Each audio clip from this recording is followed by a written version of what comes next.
ఈరోజు దేవుని వాగ్దానము. యేసుప్రభు వారు తన శిష్యులతో, జనులు నా గురించి ఏమనుకొనుచున్నారని వారిని అడిగాను.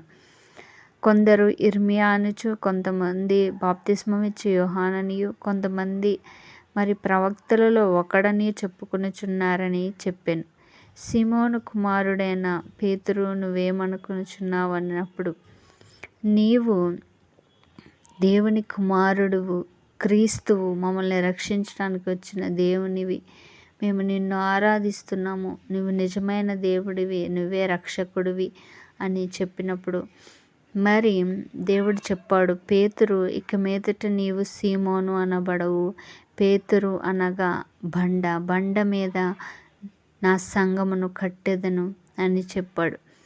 చూడండి, ఎవరైతే దేవుని రక్షకుడిగా అంగీకరిస్తారో, దేవుణ్ణి తమ హృదయంలో అంగీకరించి ఆరాధన చేస్తారో, వారి జీవితం ద్వారా అనేక జీవితాలు వెలిగింపబడతాయి. వారి ద్వారా అనేక హృదయాలు దేవుని వైపు త్రిప్పబడతాయి.